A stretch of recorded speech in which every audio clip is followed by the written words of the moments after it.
याकूब की पत्री परमेश्वर के और प्रभु यीशु मसीह के दास याकूब की ओर से उन 12 गोत्रों को जो तितर बितर होकर रहते हैं नमस्कार पहुँचे।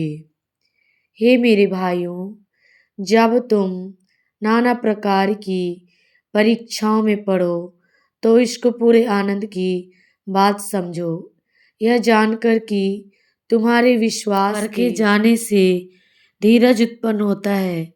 पर धीरज को अपना पूरा काम करने दो कि तुम पूरे और सिद्ध हो जाओ और तुम में किसी बात की घटी ना रहे। पर यदि तुम में से किसी को बुद्धि की घटी हो तो परमेश्वर से मांगे, जो बिना उलाहना दिए सबको उदारता से देता है और उसको दी जाएगी। पर विश्वास से मांगे और कुछ संदेह ना करे, क्योंकि संदेह करने वाला समुद्र की लहर के समान है जो हवा से बहती और उछलती है। ऐसा मनुष्य यह ना समझे कि मुझे प्रभु से कुछ मिलेगा। वह व्यक्ति दुचिता है और अपनी सारी बातों में चंचल है। दीन भाई अपने ऊंचे पद पर घमंड करे और धनवान अपनी नीची दशा पर, क्योंकि वह घास के फूल की तरह जाता रहेगा। क्योंकि सूर्य उदय होते ही कड़ी धूप पड़ती है और घास को सुखा देती है और उसका फूल झड़ जाता है और उसकी शोभा जाती रहती है। इसी प्रकार धनवान भी अपने मार्ग पर चलते चलते धूल में मिल जाएगा। धन्य है वह मनुष्य जो परीक्षा में स्थिर रहता है, क्योंकि वह खरा निकलकर जीवन का वह मुकुट पाएगा जिसकी प्रतिज्ञा प्रभु ने अपने प्रेम करने वालों से की है। जब किसी की परीक्षा हो तो वह यह ना कहे कि मेरी परीक्षा परमेश्वर की ओर से होती है, क्योंकि ना तो बुरी बातों से परमेश्वर की परीक्षा हो सकती है और ना वह किसी की परीक्षा आप करता है, परंतु प्रत्येक व्यक्ति अपनी ही अभिलाषा से खींचकर और फंसकर परीक्षा में पड़ता है। फिर अभिलाषा गर्भवती होकर पाप को जनती है और पाप जब बढ़ जाता है तो मृत्यु को उत्पन्न करता है। हे मेरे प्रिय भाइयों, धोखा ना खाओ, क्योंकि हर एक अच्छा वरदान और हर एक उत्तम दान ऊपर ही से है और ज्योतियों के पिता की ओर से मिलता है, जिसमें ना तो कोई परिवर्तन हो सकता है और ना अदल बदल के कारण उस पर छाया पड़ती है।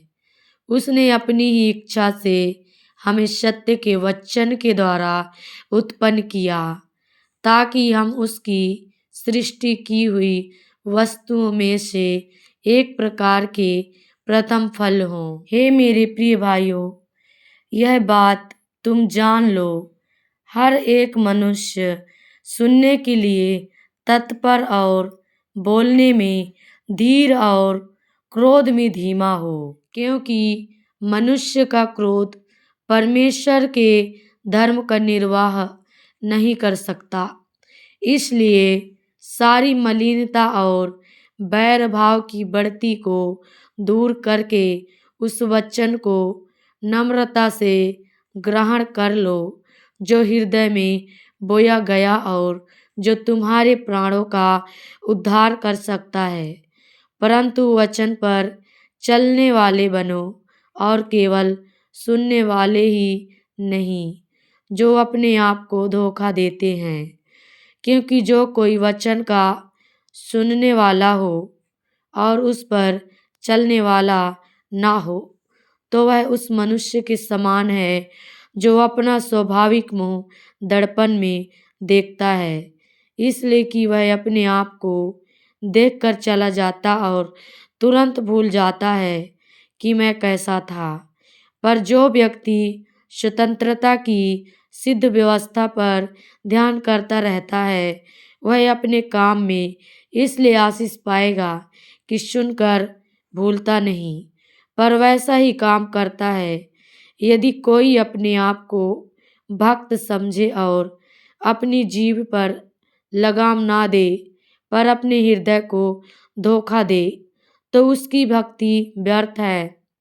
हमारे परमेश्वर और पिता के निकट शुद्ध और निर्मल भक्ति यह है कि अनाथों और विधवाओं के कलेश में उनकी शुद्धि लें और अपने आप को संसार से निष्कलंक रखें। हे मेरे भाइयों, हमारे महिमा युक्त प्रभु यीशु मसीह पर तुम्हारा विश्वास पक्षपात के साथ न हो, क्योंकि यदि एक पुरुष सोने के छल्ले और सुंदर वस्त्र पहने हुए तुम्हारी सभा में आए और एक कंगाल भी मैले कुचैले कपड़े पहने हुए आए, और तुम उस सुंदर वस्त्र वाले का मुंह देखकर कहो, तू वहाँ अच्छी जगह बैठ, और उस कंगाल से कहो, तू यहाँ खड़ा रहे या मेरे पाँव के पास बैठ, तो क्या तुमने आपस में भेदभाव ना किया और बुरे विचार से न्याय करने वाले ना ठहरे? हे मेरे प्रिय भाइयों, सुनो, क्या परमेश्वर ने इस जगत के कंगालों को नहीं चुना कि विश्वास में धनी और उस राज्य के अधिकारी हों जिसकी प्रतिज्ञा उसने उनसे की है जो उससे प्रेम रखते हैं? पर तुमने उस कंगाल का अपमान किया। क्या धनी लोग तुम पर अत्याचार नहीं करते? और क्या वे ही तुम्हें कचहरियों में घसीट घसीट कर नहीं ले जाते? क्या वे उस उत्तम नाम की निंदा नहीं करते जिसके तुम कहलाते हो? तो भी यदि तुम पवित्र शास्त्र के इस वचन के अनुसार कि तू अपने पड़ोसी से अपने समान प्रेम रख, सचमुच उस राज व्यवस्था को पूरी करते हो, तो अच्छा ही करते हो। पर यदि तुम पक्षपात करते हो तो पाप करते हो, और व्यवस्था तुम्हें अपराधी ठहराती है। क्योंकि जो कोई सारी व्यवस्था का पालन करता है, परंतु एक ही बात में चूक जाए, तो वह सब बातों में दोषी ठहर चुका है। इसलिए कि जिसने यह कहा, तू व्यभिचार न करना, उसी ने यह भी कहा, तू हत्या न करना। इसलिए यदि तूने व्यभिचार तो नहीं किया पर हत्या की, तो भी तो व्यवस्था का उल्लंघन करने वाला ठहरा। तुम उन लोगों के समान वचन बोलो और काम भी करो जिनका न्याय स्वतंत्रता की व्यवस्था के अनुसार होगा, क्योंकि जिसने दया नहीं की उसका न्याय बिना दया के होगा। दया न्याय पर जयवंत होती है। हे मेरे भाइयों, यदि कोई कहे कि मुझे विश्वास है पर वह कर्म ना करता हो, तो इससे क्या लाभ? क्या ऐसा विश्वास कभी उसका उद्धार कर सकता है? यदि कोई भाई या बहन नंगे उघाड़े हो और उन्हें प्रतिदिन भोजन की घटी हो, और तुम में से कोई उनसे कहे, कुशल से जाओ, तुम गर्म रहो और तृप्त रहो, पर जो वस्तुएं देह के लिए आवश्यक है वह उन्हें ना दे तो क्या लाभ। वैसे ही विश्वास भी यदि कर्म सहित ना हो तो अपने स्वभाव में मरा हुआ है। वरन कोई कह सकता है तुझे विश्वास है और मैं कर्म करता हूँ, तू अपना विश्वास मुझे कर्म बिना तो दिखा और मैं अपना विश्वास अपने कर्मों के द्वारा तुझे दिखाऊंगा। तुझे विश्वास है कि एक ही परमेश्वर है, तू अच्छा करता है। दुष्ट आत्मा भी विश्वास रखते और थरथराते हैं। पर हे निकम्मे मनुष्य, क्या तू यह भी नहीं जानता कि कर्म बिना विश्वास व्यर्थ है। जब हमारे पिता अब्राहम ने अपने पुत्र इसहाक को वेदी पर चढ़ाया तो क्या वह कर्मों से धार्मिक ना ठहरा था। अतः तूने देख लिया कि विश्वास ने उसके कामों के साथ मिलकर प्रभाव डाला है और कर्मों से विश्वास सिद्ध हुआ और पवित्र शास्त्र का यह वचन पूरा हुआ। अब्राहम ने परमेश्वर का विश्वास किया और यह उसके लिए धर्म गिना गया और वह परमेश्वर का मित्र कहलाया। इस प्रकार तुमने देख लिया कि मनुष्य केवल विश्वास से ही नहीं वरन कर्मों से भी धर्मी ठहरता है। वैसे ही राहाब वेश्या भी जब उसने दूतों को अपने घर में उतारा और दूसरे मार्ग से विदा किया तो क्या कर्मों से धार्मिक ना ठहरी। अतः जैसे देह आत्मा बिना मरी हुई है वैसा ही विश्वास भी कर्म बिना मरा हुआ है। हे मेरे भाइयों, तुम में से बहुत उपदेशक ना बने, क्योंकि जानते हो कि हम उपदेशक और भी दोषी ठहरेंगे, इसलिए कि हम सब बहुत बार चूक जाते हैं।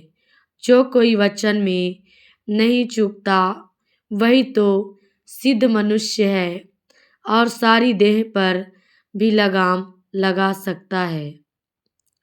जब हम अपने वश में करने के लिए घोड़ों के मुंह में लगाम लगाते हैं तो हम उनकी सारी देह को भी घुमा सकते हैं।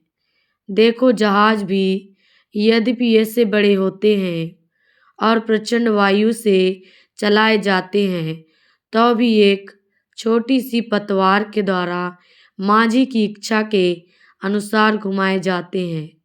वैसे ही जीभ भी एक छोटा सा अंग है और वह बड़ी बड़ी डींगे मारती है। देखो, थोड़ी सी आग से कितने बड़े वन में आग लग जाती है। जीभ भी एक आग है।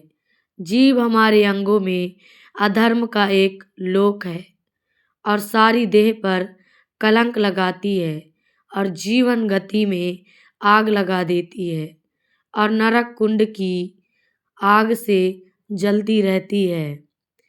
क्योंकि हर प्रकार के वन पशु पक्षी और रेंगने वाले जंतु और जलचर तो मनुष्य जाति के वश में हो सकते हैं और हो भी गए हैं, पर जीव को मनुष्य में से कोई वश में नहीं कर सकता। वह एक ऐसी बला है जो कभी रुकती ही नहीं। वह प्राणनाशक विष से भरी हुई है। इसी से हम प्रभु और पिता की स्तुति करते हैं और इसी से मनुष्यों को जो परमेश्वर के स्वरूप में उत्पन्न हुए हैं शाप देते हैं। एक ही मुंह से धन्यवाद और शाप दोनों निकलते हैं। हे मेरे भाइयों, ऐसा नहीं होना चाहिए।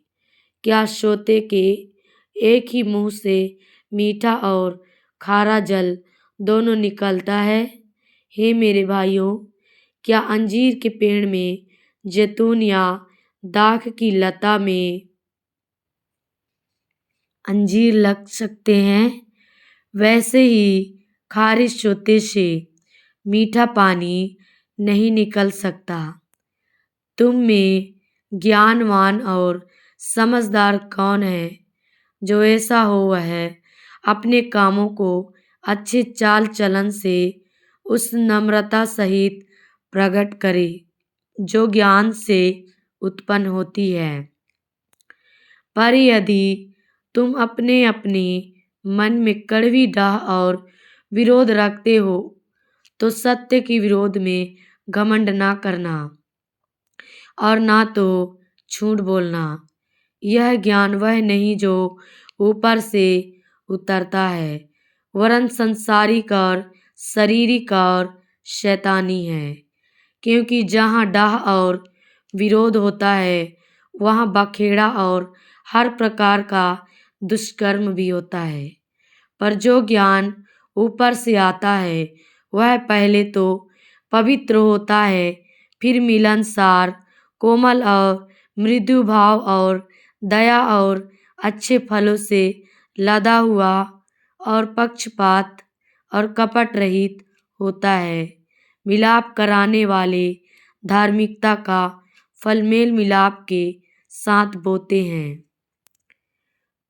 तुम में लड़ाइयाँ और झगड़े कहाँ से आ गए?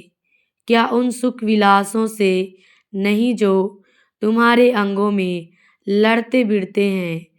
तुम लालसा रखते हो और तुम्हें मिलता नहीं, इसलिए तुम हत्या करते हो। तुम डाह करते हो और कुछ प्राप्त नहीं कर पाते, तो तुम झगड़ते और लड़ते हो। तुम्हें इसलिए नहीं मिलता कि मांगते नहीं। तुम मांगते हो और पाते नहीं, इसलिए कि बुरी इच्छा से मांगते हो, ताकि अपने भोग विलास में उड़ा दो। हे व्यभिचारिणियों, क्या तुम नहीं जानती कि संसार से मित्रता करनी परमेश्वर से बैर करना है? अतः जो कोई संसार का मित्र होना चाहता है वह अपने आप को परमेश्वर का बैरी बनाता है। क्या तुम यह समझते हो कि पवित्र शास्त्र व्यर्थ कहता है, जिस आत्मा को उसने हमारे भीतर बसाया है? क्या वह ऐसी लालसा करता है जिसका प्रतिफल डाह हो? वह तो और भी अनुग्रह देता है। इस कारण यह लिखा है, परमेश्वर अभिमानियों का विरोध करता है पर दीनों पर अनुग्रह करता है। इसलिए परमेश्वर के अधीन हो जाओ और शैतान का सामना करो तो वह तुम्हारे पास से भाग निकलेगा। परमेश्वर के निकट आओ तो वह भी तुम्हारे निकट आएगा। हे पापियों, अपने हाथ शुद्ध करो, और हे दुचित्ते लोगों, अपने हृदय को पवित्र करो। दुखी हो और शोक करो और रो। तुम्हारी हंसी शोक में और तुम्हारा आनंद उदासी में बदल जाए। प्रभु के सामने दीन बनो तो वह तुम्हें शिरोमणि बनाएगा। हे भाइयों, एक दूसरे की बदनामी ना करो। जो अपने भाई की बदनामी करता है या भाई पर दोष लगाता है वह व्यवस्था की बदनामी करता है और व्यवस्था पर दोष लगाता है। और यदि तू व्यवस्था पर दोष लगाता है तो तू व्यवस्था पर चलने वाला नहीं पर उस पर हाकिम ठहरा। व्यवस्था देने वाला और हाकिम तो एक ही है जो बचाने और नाश करने में समर्थ है। पर तू कौन है जो अपने पड़ोसी पर दोष लगाता है? तुम जो यह कहते हो, आज या कल हम किसी और नगर में जाकर वहाँ 1 वर्ष बिताएंगे और व्यापार करके लाभ कमाएंगे और यह नहीं जानते कि कल क्या होगा। सुन तो लो, तुम्हारा जीवन है ही क्या, तुम तो भाप के समान हो जो थोड़ी देर दिखाई देती है फिर लोप हो जाती है। इसके विपरीत तुम्हें यह कहना चाहिए, यदि प्रभु चाहे तो हम जीवित रहेंगे और यह या वह काम भी करेंगे। पर अब तुम अपने डींग मारने पर घमंड करते हो। ऐसा सब घमंड बुरा होता है, इसलिए जो कोई भलाई करना जानता है और नहीं करता उसके लिए यह पाप है। हे धनवानों, सुन तो लो, तुम अपने आने वाले कलेशों पर चिल्ला चिल्ला कर रो। तुम्हारा धन बिगड़ गया है और तुम्हारे वस्त्रों को कीड़े खा गए हैं।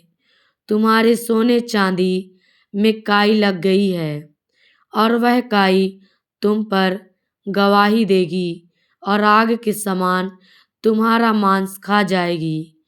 तुमने अंतिम युग में धन बटोरा है। देखो, जिन मजदूरों ने तुम्हारे खेत काटे उनकी वह मजदूरी जो तुमने धोखा देकर रख ली है चिल्ला रही है और लाने वालों की दुहाई सेनाओं के प्रभु के कानों तक पहुंच गई है। तुम पृथ्वी पर भोग विलास में लगे रहे और बड़ा ही सुख भोगा। तुमने इस वध के दिन के लिए अपने हृदय का पालन पोषण करके उसको मोटा ताजा किया। तुमने धर्मी को दोषी ठहराकर मार डाला, वह तुम्हारा सामना नहीं करता। इसलिए हे भाइयों, प्रभु के आगमन तक धीरज धरो।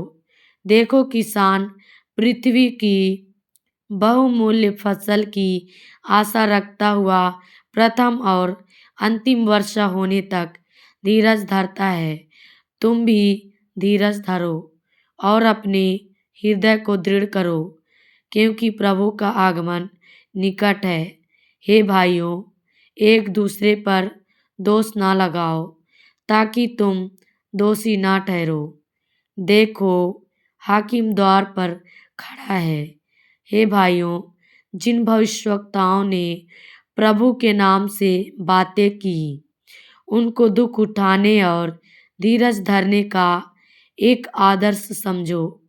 देखो, हम धीरज धरने वालों को धन्य कहते हैं।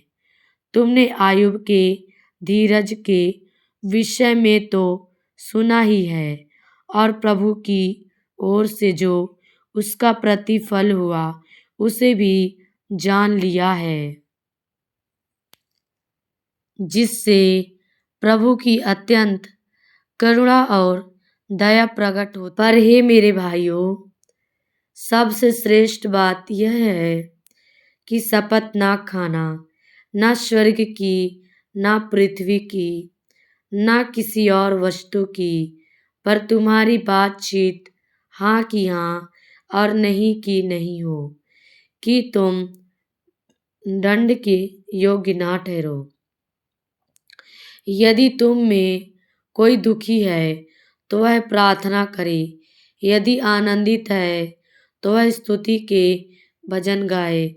यदि तुम में कोई रोगी है तो कलीसिया के प्राचीनों को बुलाए और वे प्रभु के नाम से उस पर तेल मल कर उसके लिए प्रार्थना करें, और विश्वास की प्रार्थना के द्वारा रोगी बच जाएगा और प्रभु उसको उठाकर खड़ा करेगा। और यदि उसने पाप भी किए हों तो उनकी भी क्षमा हो जाएगी। इसलिए तुम आपस में एक दूसरे के सामने अपने अपने पापों को मान लो और एक दूसरे के लिए प्रार्थना करो, जिससे चंगे हो जाओ। धर्मी जन की प्रार्थना के प्रभाव से बहुत कुछ हो सकता है। एलिय्याह भी तो हमारे समान दुख सुख भोगी मनुष्य था, और उसने गिड़गिड़ाकर प्रार्थना की कि मेह ना बरसे, और 3.5 वर्ष तक भूमि पर मेह नहीं बरसा। फिर उसने प्रार्थना की तो आकाश से वर्षा हुई और भूमि फलवंत हुई। हे मेरे भाइयों, यदि तुम में कोई सत्य के मार्ग से भटक जाए और कोई उसको फेर लाए, तो वह यह जान ले कि जो कोई किसी भटके हुए पापी को फेर लाएगा, वह एक प्राण को मृत्यु से बचाएगा और अनेक पापों पर पर्दा डालेगा। आमीन, हालेलुया। परमेश्वर पिता ने वचनों द्वारा आशीष दे। सभी को जय मसीह की।